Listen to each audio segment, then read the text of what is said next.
Друзья, привет! Расскажу вам о своей поездке на старый лесной кордон в Чувашии. Эти поездки стали для меня чем-то особенным, очень ценным. Кажется, будто нас сюда привела сама судьба, какая-то невидимая нить. И вот на пути к кордону встреча с медведем. Адреналин зашкаливал, времени на фотоаппарат не было, только бы разойтись мирно. Фотоловушка, которую мы установили раньше, пока не успела запечатлеть Мишку, но думаю, это вопрос времени. Зато у нас есть чудесные кадры лосихи с лосенком. Они чувствуют себя здесь прекрасно. И это понятно. Чувашские леса щедры на дары. Грибы, ягоды. Прямо сейчас здесь созрела земляника. Ароматная, сладкая, невероятно вкусная. Самое время, чтобы подкрепиться.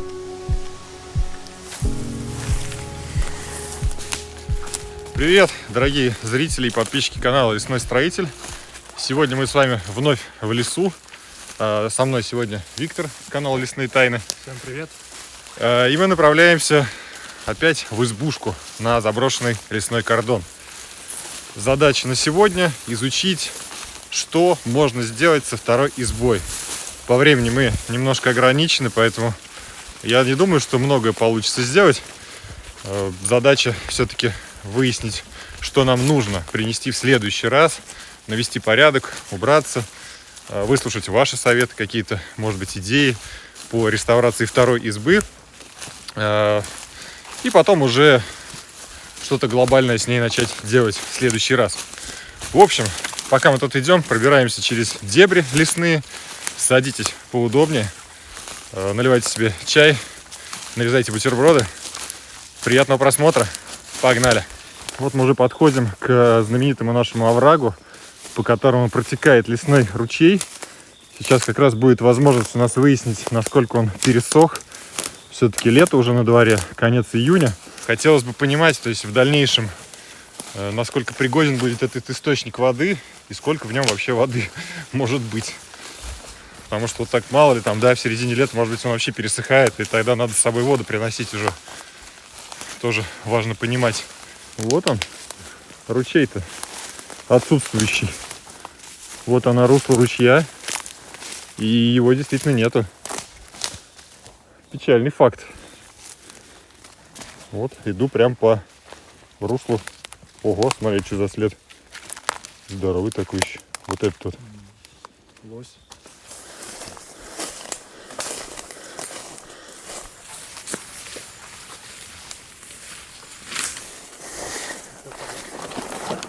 Вот мы и дошли до лесного кордона. Очень такие приятные эмоции, впечатления от посещения этого места. Даже еще не заходили в дом, в избушку. Порадовались тому, что выбрали правильное место для стола и скамейки, потому что прямо в тени находится. Это классно. Ну и как вы видите, да, то есть грабли на месте, лопата на месте. Я думаю, что, наверное, никто сюда не приходил. И давайте вместе сейчас по-быстренькому зайдем, посмотрим, что здесь, и уже отправимся заниматься глобально другой избой.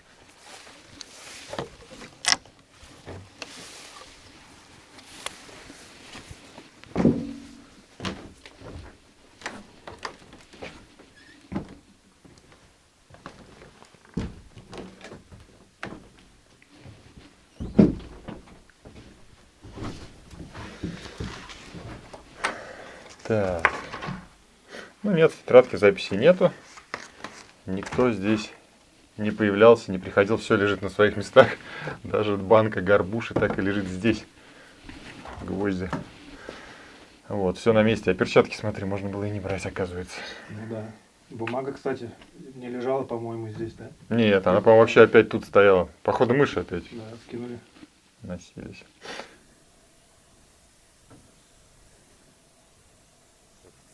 А вот и вторая изба, которую мы хотим изучить сегодня на предмет ее дальнейшего восстановления. Построена она в 1963 году неким Арсентьевым А.И. По крайней мере, именно эта надпись вырезана на одном из бревен избушки. Интересно, жив ли этот человек сейчас? Попробуем сохранить это место, чтобы оно как можно дольше простояло, как минимум в память о данном человеке.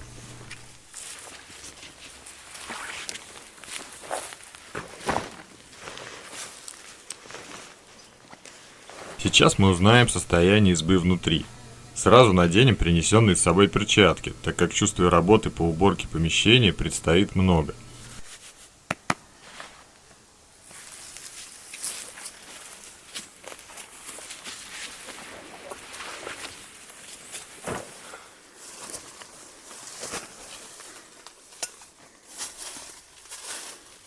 Мусора здесь и правда очень много. И без фонарика в темном помещении можно споткнуться, упасть. Или, что еще хуже, напороться на торчащий гвоздь.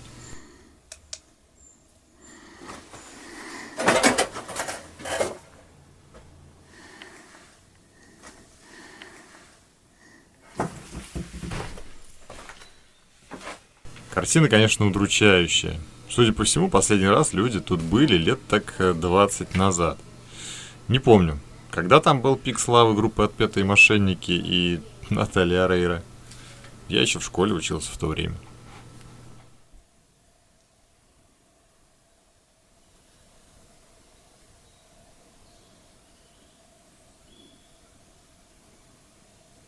Работенка предстоит огромная здесь. Все вот это вот нужно выбросить, выкинуть отсюда, убраться. Печь требует как минимум доработок, а как максимум нужно ее вообще подпереть на всякий случай. Ну, мало ли вдруг, чтобы она не обрушилась. Все убираем здесь, все, что только можно, подметаем. Это касается веранды, террасы. Веранда. Да, касается и того помещения тоже. По-хорошему еще хотим сделать смотровую площадку там, те доски, которые там есть, их отпилить, и будет такая терраса с видом на лес. Но сделать ступеньки обязательно надо, чтобы заходить сюда было удобнее. Ну и там уже по обстоятельствам, по времени будем смотреть. Убиваться сильно тоже сегодня не планируем. Сегодня такая ознакомительная для нас и для вас в том числе серия, для понимания того, что здесь вообще предстоит делать в дальнейшем.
навели порядок в двух помещениях, то есть это касается веранды, террасы будущей и, соответственно, внутреннего помещения.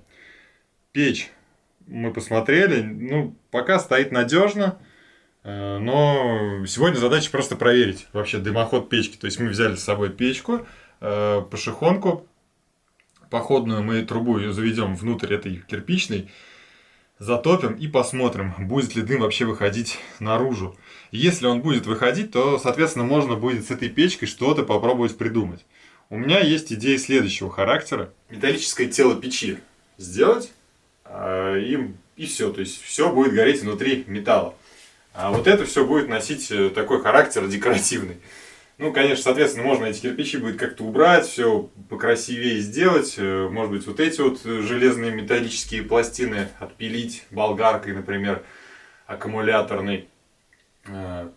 И как-то все это переделать и сохранить печь. Конечно, было бы лучше, намного лучше привезти сюда кирпич. То есть это порядка, ну, я думаю, что 100-то, наверное, надо. Ну, блин, 100 кирпичей привезти сюда, 4 километра по непроходимому лесу, ну, нереально. У нас нет ни квадроцикла, ни снегохода нормального. Мотособака моя, но она не сдюжит. То есть там десяток кирпичей она осилит, там 15 может быть. Соответственно, это надо будет делать неимоверное количество ходок сюда. И самое главное, что лес даже зимой такой непроходимый, ну, тяжеловато было, все буреломом завалено. Поэтому нецелесообразно, проще какую-то металлическую конструкцию сюда принести, установить ее внутрь. И, может быть, с помощью гибкого дымохода, который будет от этой металлической печки, да, вывести ее в имеющийся дымоход. И как-то вот таким вот образом все сделать. Посмотрим, ладно, не будем загадывать, пока думать наперед. Сейчас наша цель сделать снаружи террасу. Здесь очень темно. Я думаю, за счет террасы мы сможем дать сюда больше света. Как нам кажется, надо просто вот отпилить по высоте вот этого бревна. И будет, соответственно, такая полочка, на которой можно будет облокотиться. И это будет терраса, веранда с видом на красивый лес.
Пару-тройку досок там прибить. И вообще по-хорошему еще и ступеньки сделать хотели мы, да. Чтобы можно было подниматься в дом, наступая на ступеньки, а не перепрыгивая, не скакать как горный козел. Все. По-хорошему еще пол там, вот эту дыру отверстие заделать.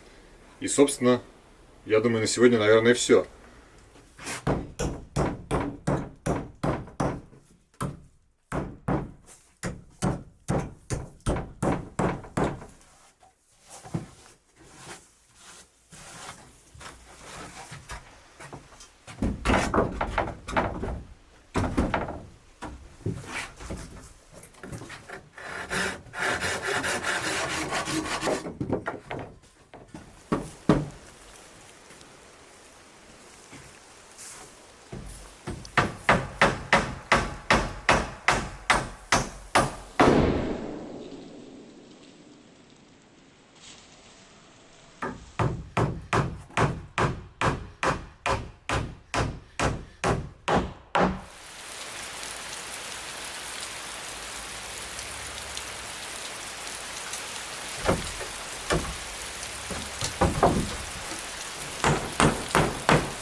качества. Остаются мелкие недочеты, которые хотелось бы на сегодня устранить. Но в первую очередь нужно убрать вот здесь вот весь мусор, который портит внешний вид избушки. Шифер в основном преимущественно, ну и какой-то пластиковый мусор. Также все это относим в кучу и потом не знаю, что с этим делать, просто будет все это так и лежать, потому что шифер, насколько я знаю, утилизировать никак не получится. Значит, он тут навеки вечный.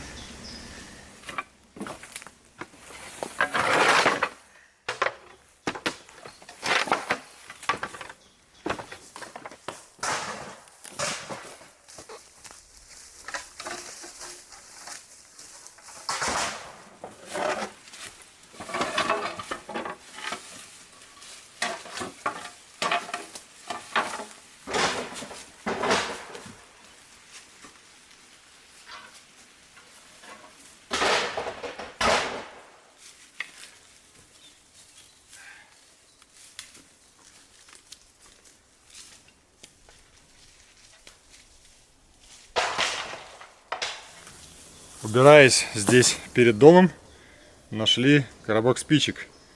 Решение 25-го съезда КПСС в жизнь. Сейчас сфокусируется, надеюсь. Представляете, да, какие старые спички.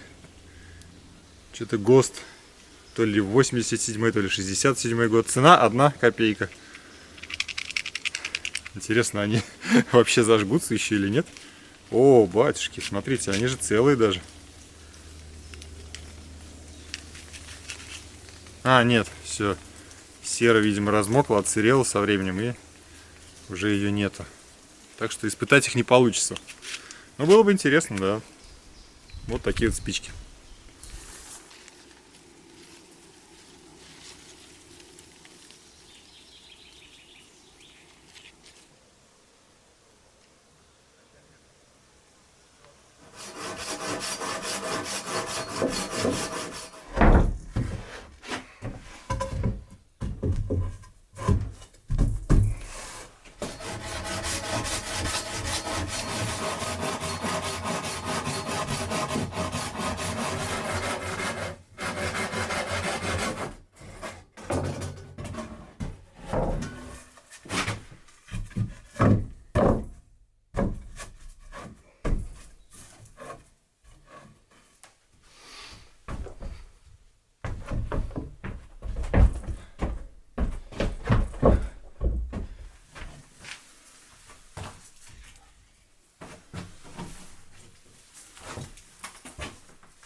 В общем, возникла безумная идея попробовать затопить печку, предварительно выложив вот эту заднюю стенку кирпичами, без, соответственно, глины, без раствора, без всего.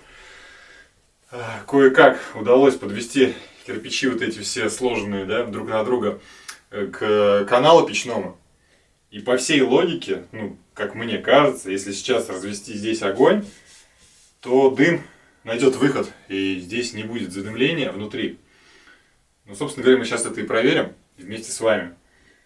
Это было бы очень круто, то есть если печь будет работать в таком состоянии, соответственно, это сильно облегчит работу, и можно будет в следующий раз просто придумать какой-то печной раствор, либо здесь глину искать, либо с собой принести, да, этот раствор, и здесь уже замешивать его как вариант.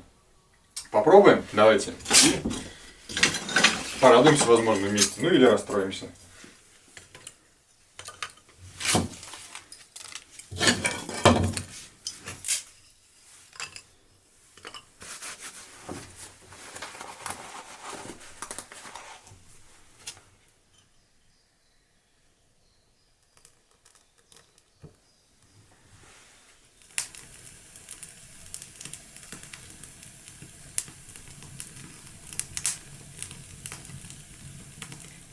Сильно дровами не загружаем ее, чтобы понять вообще, будет ли задымление, будет ли дым уходить куда надо, либо не будет.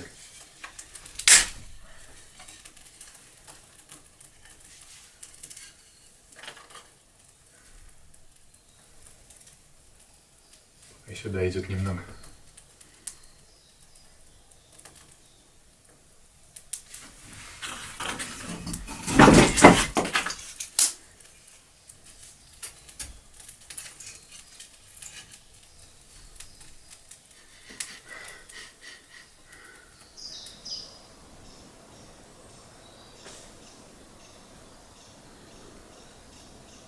Вы не представляете мои эмоции. Получилось. Обалдеть. Дым выходит из трубы. Значит, дымоход рабочий, ничем не засорен. И это просто чудо. Представляете? То есть, блин, ну это шикарно. Намного меньше работы предстоит в дальнейшем сделать, чтобы установить эту печку, чем я думал.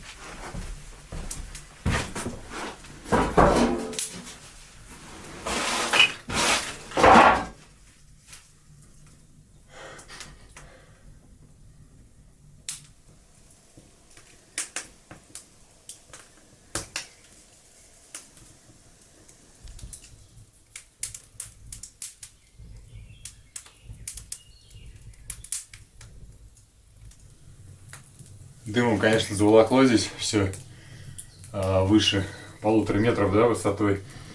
Но в целом большая часть дыма уходит. Это просто прекрасно. В следующий раз нам просто нужно принести сюда раствор, либо здесь найти глину и восстановить вот эту заднюю часть стены печки и вывести ее, сделать такой канал, да, дымоходный, и подвести к имеющемуся каналу.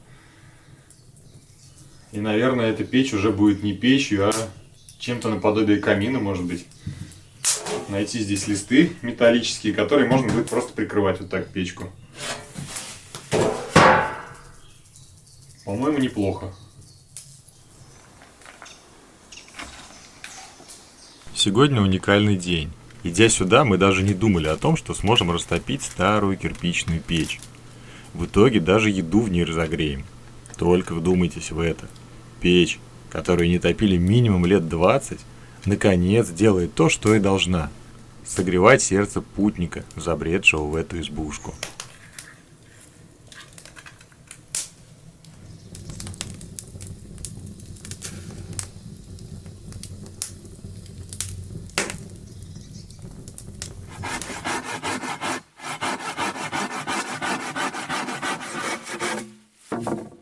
А пока Виктор занимается приготовлением еды, я решил по-быстрому сделать небольшую лавочку, для того, чтобы мы могли поесть с комфортом.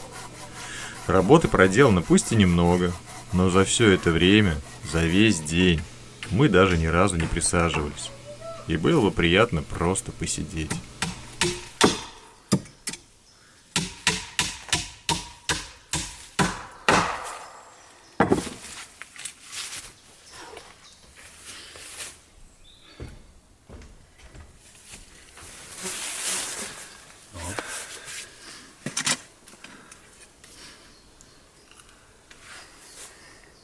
Очень круто то, что печь получилось воссоздать, можно сказать, хоть и временно.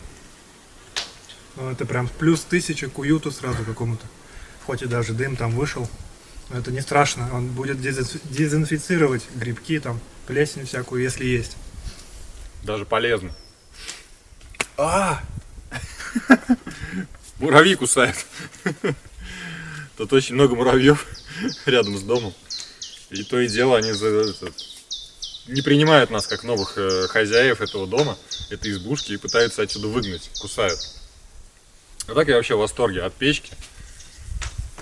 Теперь надо решать вопрос с доставкой сюда материалов, ну, чтобы как-то восстанавливать печку. Либо будем искать глину, может быть.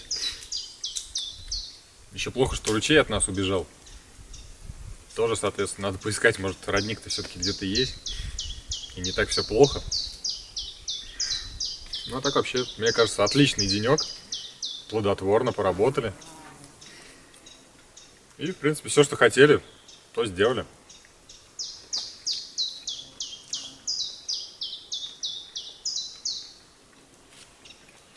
Пишите в комментариях, кстати, какие-то идеи, может быть, у вас есть. Знаю, что нельзя разговаривать с набитым ртом, но есть охота. Вот. Может, какие-то комментарии, идеи там пишите, оставляйте по обустройству этого дома. Какие-то мелочные такие мелочевки, работы в любом случае будем делать осенью, наверное. Ну да, я тоже так думаю. Сейчас особо-то и смысла нет, например, в том, чтобы там двери экстренно ставить, лежаки. Да, мороза нет. Дождя тоже такого, ливня нету. И, по сути, и печка-то не нужна особо. Задача была сегодня убедиться, понять для себя, что нам необходимо сделать, что нам необходимо взять в следующий раз, для того, чтобы здесь уже сделать очень уютный домик, очень уютную избушку. В перспективе, как бы, ну, как мы уже говорили, что восстановить эти две избы, может быть, что-то подумать над теми двумя строениями. Да. Как минимум материал можно брать оттуда, с третьей избы. Да, может вообще беседку, кстати, сделать. Там такие бревна толстенные, представляешь, если ее разобрать и сделать беседку прям на полянке здесь такую красивую. В общем, планы большие по восстановлению этого лесного кордона. Уже можно сказать так, а не только избы. Поэтому продолжайте смотреть видеоролики.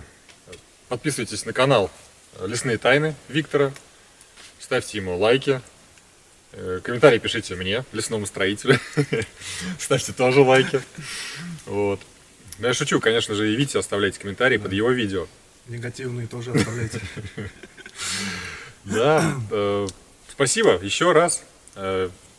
Здоровья, счастья, любви, берегите природу. Всего вам доброго. Пока-пока. Что-то как-то раз и все, и закончили.